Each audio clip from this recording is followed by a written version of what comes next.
Today we're going to talk about the skills approach to leadership. The skills approach is a little bit similar to the trait approach, where it is centered on the leader, but the difference is it emphasizes skills and abilities that can be learned and developed. And Katz believed that effective administration was made up of three basic personal skills, which are technical skills, human skills, and conceptual skills. And skills are what leaders can accomplish, whereas traits are who leaders are. Technical skills are how a leader works with things. So it is their knowledge or proficiency in a specific type of work or activity. So I've listed some examples here, but one of them is like an accountant and their understanding and applying accounting principles to an audit. That's a very technical skill, and it's showing how to work with that particular thing. And technical skills are most important for lower and middle level managers. Human skills are the knowledge and ability to work with people, and people skills help managers work effectively with employees, peers, and their managers in order to accomplish the organization's goals. So part of this is being aware of your perspective as a leader as well as the perspectives of others. And a leader has good human skills when they create an atmosphere of trust and encourage employees to become involved in planning. And leaders who are high in human skills are also very sensitive to the needs and motivations of others, and they always take these into account when they're making decisions.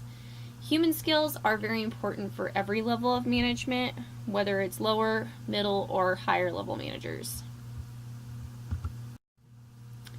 Conceptual skills are a leader's ability to work with ideas and concepts. So this is very prevalent in higher level managers because they really have to have the ability to create a vision and a strategic plan for the organization. So it's very important for higher level managers to be high in conceptual skills. And a leader who's high in conceptual skills is good at putting the company's goals into words.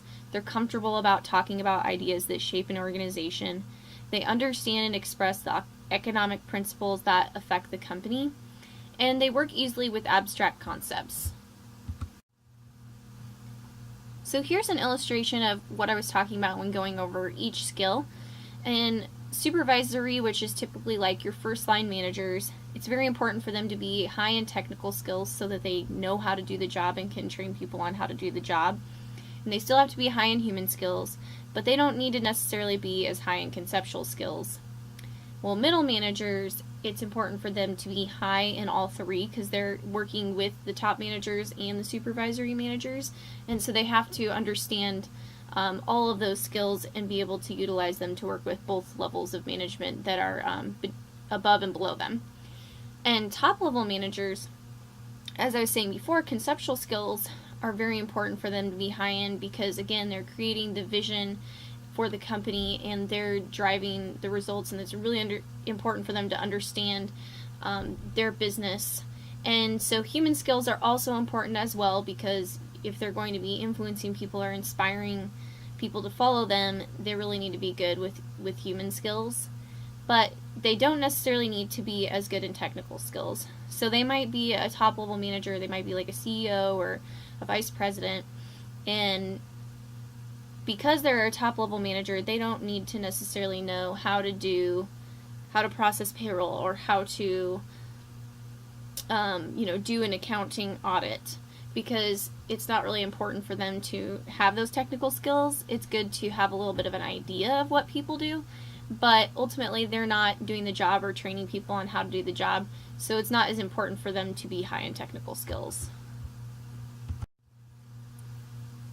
And here are my references from this information. Again, this comes from the book Leadership by Northouse, and this is in the chapter called Skills Approach.